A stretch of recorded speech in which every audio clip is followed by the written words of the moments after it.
Good evening, everyone. I'm gonna make this a quick video. Um, for those of you who were both concerned and who sent me a couple of emails telling me it was not my place to help my friend with what was going on, I am well aware that I'm not the right person to help. I'm well aware about the fact that I'm not a healthcare professional. However, I have a certain phone number connected to um, the company that my social worker works with. And I called that number a couple of hours later after she calmed down, because she had to calm down first. And after that, she talked with somebody on the phone for a while, and she explained the situation. I explained the situation. We talked it out. Everything was okay. And she was later, past morning, yesterday morning, she was picked up by healthcare professionals to go to a specialized clinic with her own permission, of course, with her own consent. Um, Again, I'm well aware about the fact that I'm not a healthcare professional or whatever, but calling 911 would have escalated things for many different reasons. I'm saying 911 because that's the number that I hear the most, but in my country it's 112. So, in case you were wondering, if you ever come to the Netherlands, sorry, if you ever come to the Netherlands and you need help, uh, the number is 112, not 911. Even though I did hear that if you call a different country's number in a different country, you get the point. It still should connect. I don't know why, but apparently there's something that still connects. So anyway, um, yeah. So she's okay now.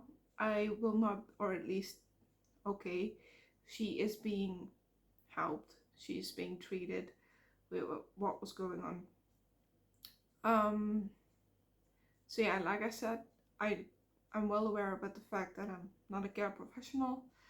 It's just that I knew that calling 112, 911, that it would escalate things, because she was afraid about a lot of things.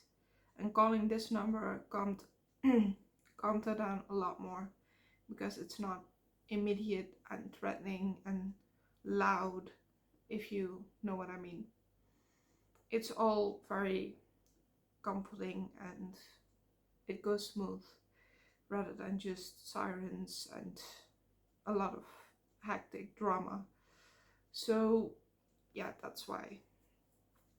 But like I said, everything is now calming down. Everything with me is fine. Of course, she's being treated. Everything should be fine. I will not know for another 72 hours, because apparently the 72-hour hold that is a thing in America is apparently also a thing here, which I did not know. So I will not be able to speak to her for a while. Yeah, but once I do, I will give another update, I suppose.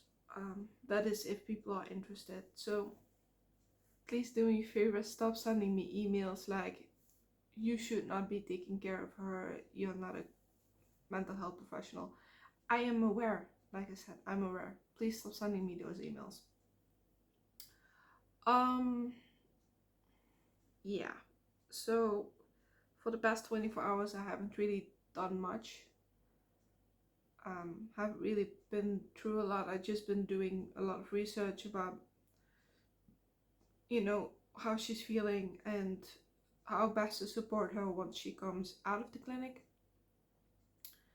But I'm not 100% sure. Yeah. The only thing really, I, aside from all of this that happened, was the fact that I got really agitated or even angry because a guy in his 80s sent me a message via a dating site, and it was very, I wouldn't say unfriendly, it was very unsavory. Let's call it that. It wasn't something that was okay in the slightest. I'm well aware that people love who they love, but look, I don't mean to insult anyone at all. I'm I'm not gonna pretend like I don't like um, age gap relationships, because my personal preferences is usually about 10 years older than myself. I don't know why that is. It's just the way that it is. Um, but I don't usually go higher than anything above 15 years. 15 years difference is still a big difference. And yeah, but anything above that, that just, it's a no. But an 80-year-old, I mean, I'm 29. I'm turning 30 this year. There are just boundaries that you don't cross. There are certain age differences. Now, I know that there are a lot of people who might think, well, 15 years is still a lot of difference as well.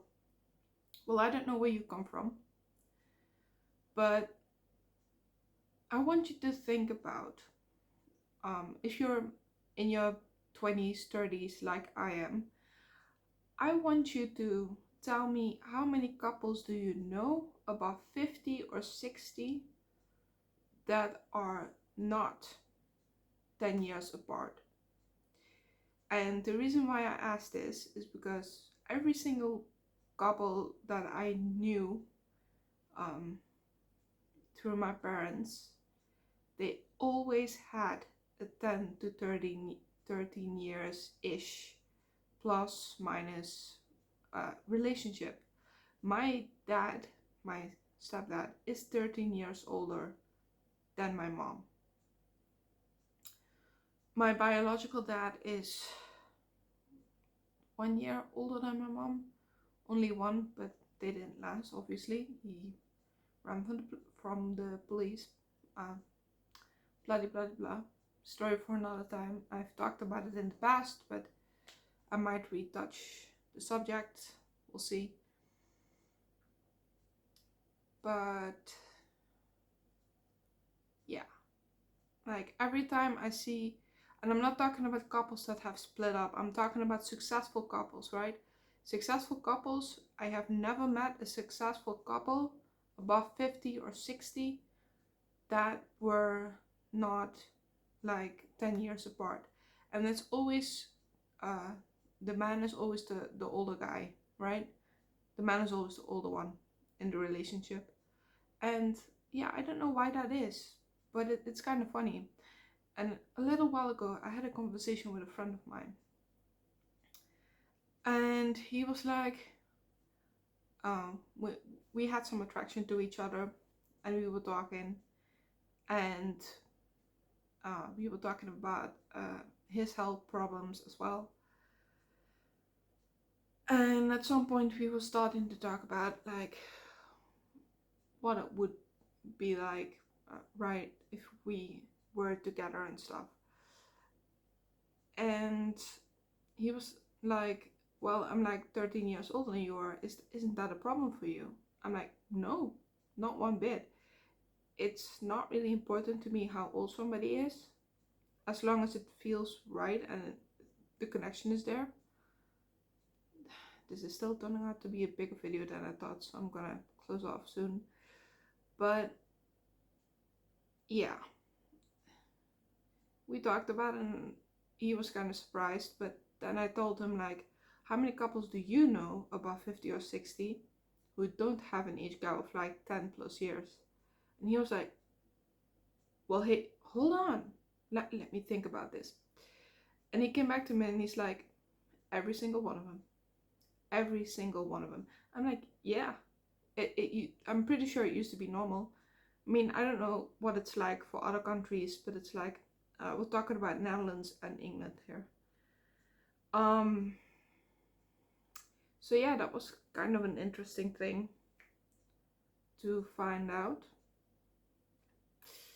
So yeah, in case somebody wants to know, it's his name was Andrew. So, but yeah, why do I need to mention that? My brain is doing funny things again. Anyway, I'm gonna close off now because it's a 10-minute video. I was trying to make this a short video like usually, but I'm chaos, so you know.